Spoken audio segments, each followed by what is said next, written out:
حاول بإصرار، حاول بإصرار. هذه المحاولة بإصرار لها قواعد، هي ليست فقط نصائح وعظية، هي لها قواعد.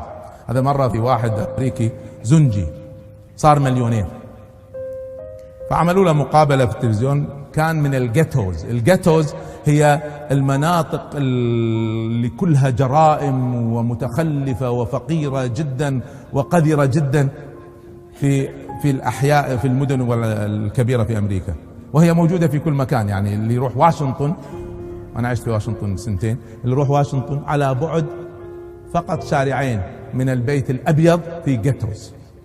شيء مأساة الناس كيف عايشة. فهذا كان في الجيتوز وصار مليونير، فعملوا معاه مقابلة تلفزيونية، فسألوه من ضمن المقابلة كيف صرت مليونير؟ قال عملت شيئين اللي يسويهم راح يصير مليونير. قالوا لا عجيب، ايش هم؟ قال الأمر الأول قررت أصير مليونير. فالمذيع قال له طيب هذه سهلة. قال له لا ما هي سهلة، ما هي سهلة. قررت يعني قررت يعني قررت، ليست فقط أتمنى، لا هو قرار لن أتخلى عنه، لازم أوصل له. قال طيب نقدر نسويها، نقدر نقرر. ايش الشيء الثاني؟ ما هي الخطوة الثانية بعد ما تقرر هدفا من الأهداف؟ قال حاولت أصير مليونير. قال أيضا سهلة. قال لا ما هي سهلة، حاولت ففشلت. ثم ماذا؟ قال حاولت مرة ثانية. قال له بعدين؟ قال له فشلت. قال له بعدين؟ حاولت مرة ثالثة. قال له طيب كم مرة؟ قال 26 مرة. أديسون، أنا إذا والله في واحد بدعي له ويجوز الدعاء له من غير المسلمين كنت حدعو لي أديسون، بس محتاج فتوى في هذا يعني.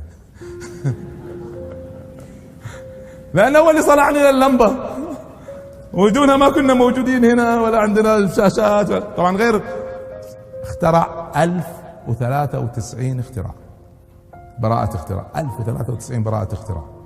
على كل حال، فأديسون لما اخترع اللمبة كم تجربة عمل؟ في ناس يقولوا 1000 وكذا، لا مش صحيح. عمل 261 تجربة، 261 تجربة. ولذلك من كلماته الشهيرة أديسون يقول أنا أعرف 260 طريقة ما تقدروا تصنعوا فيها لمبة. جربتها. من فينا مستعد يجرب ويفشل، ومرة ثانية يجرب ويفشل ويستمر 5 مرات ويكمل 5 بس، مش 261. هذه مسألة ليست سهلة. فإذا هذا الأمر الأول، أن المحاولة قرار جاد ليست أمنيات. لكن في شيء ثاني لا يكفي هذا. الشرط الثاني للمحاولة بإصرار شرط اكتبوه، يلخصه لنا أديسون في كلمة جميلة من حكمه، مش أديسون، أينشتاين، في كلمة جميلة من حكمه يقول تعريف السذاجة، يعرف السذاجة، يقول السذاجة أن نعمل نفس الأمور بنفس الطريقة ثم نتوقع نتائج مختلفة.